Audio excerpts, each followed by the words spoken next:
ये देखें, ये आपके पास ये 3 रस्से हैं। ये अगर आप एंगल निकाल लेते हैं, लेमिस थ्योरम में ये कहता है कि ये फोर्स है तो बाकी दोनों के दरमियान एंगल कितना होगा, ये फोर्स है तो बाकी दोनों के दरमियान एंगल कितना होगा, ये फोर्स है तो बाकी दोनों के दरमियान एंगल कितना होगा। ये फ़र्ज़ किया ये T2 है और ये T1 है, 98 है तो बाकी दोनों के दरमियान एंगल कितना होगा। अब एंगल निकालने के लिए आपको सबसे पहले यहाँ पर एक लाइन लगानी पड़ेगी, हॉरिजॉन्टल लाइन, यानी जिसको हम ज़ीरो कहते हैं। ज्योमेट्री हमें ये कहती है कि दो पैरेलल लाइनें लगी हो ना इस तरह करके, तो एक लाइन अगर आप ऐसे खींच देते हैं तो जो एंगल यहाँ पर होगा सेम एंगल यहाँ पर होगा। अगर इधर 30 है तो इधर भी 30 होगा। और अगर इस तरह ये दूसरी दो पैरेलल लाइनें हैं तो ऐसे लाइन है, ये एंगल 60 है तो डेफिनेटली ये एंगल भी 60 होगा। तो ये देखें, ये भी 60 का हो गया और ये 30 का हो गया, और ये तो आपको क्लियर कट नज़र आ रहा है कि 90 है। इधर ये 90 है और इधर ये 90 है, ये क्लियरली हमें नज़र आ रहा है 90।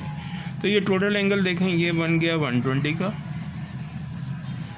और ये बन गया 90 + 60 150 का।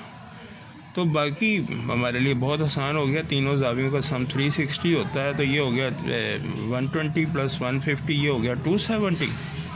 और बाकी कितना हमारे पास रह गया 30 और + 60, और ये हो गया आपके पास 90 डिग्री। तीनों एंगल आपके पास आ गए। T1 का एंगल हो गया, जो आप θ1 लेंगे 120, T2 का एंगल लेंगे 150, T3 का एंगल लेंगे जो आपके पास 90 का एंगल आपके पास हो गया। तो लेमिस थ्योरम ये हमें कहता है T1 ओवर साइन उसके सामने जो है, इसी तरह T2 बाकी दो के दरमियान जो एंगल है उनका साइन, और इसी तरह ये 98 और बाकी दोनों के दरमियान साइन। T1 के जो कॉरस्पॉन्डिंग एंगल है वो 120 है, T2 के कॉरस्पॉन्डिंग एंगल जो है वो 150 है, और 98 के कॉरस्पॉन्डिंग जो एंगल है वो है 90 डिग्री। तो इनमें से दो का पेयर करके ले लेंगे, क्योंकि ये तीनों बराबर हैं। पहले इसको और इसको बराबर करेंगे, फिर इसको और इसको बराबर करेंगे, आपके पास T1 और T2 आ जाएगा।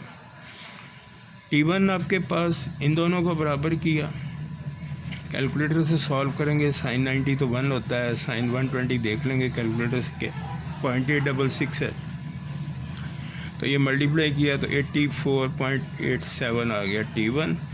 और इसी तरह T2 को भी आपने ऐसे सॉल्व किया, इन दोनों को पेयर करके सॉल्व किया तो ये आपके पास 49 आ गया। तो ये बड़ी आसानी के साथ लेमिस थ्योरम में अगर आप एंगल निकालने आ जाते हैं तो क्वेश्चन आप सॉल्व कर लेते हैं।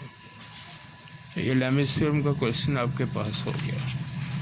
फिर इसके बाद क्वेश्चन 2.10 के अंदर आपको एक उसमें रूफ ट्रस दिखाई गई है, ये 2.10 है ये क्वेश्चन जो है, और ये एंगल 45 दिया गया, ये एंगल 30 दिया गया। एंगल निकालने का तरीकाकार याद रखें कि एंगल आपने कैसे निकालना है। हॉरिजॉन्टल लाइन लगाएंगे तो आप एंगल को फाइंड आउट कर सकेंगे कि क्या होता है। हॉरिजॉन्टल लाइन के साथ ही आपको एंगल का पता लगेगा कि एंगल कितना है। ठीक है जी। तो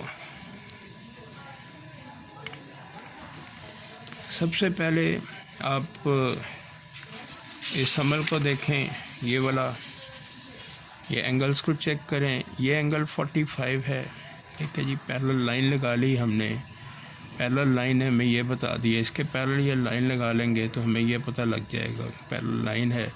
तो फिर इसके अंदर कि ये एंगल आप इसमें से कैसे फाइंड आउट करेंगे।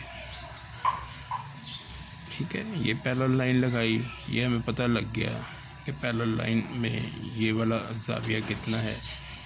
तो इसके अंदर दो रॉड हैं, एक आपके पास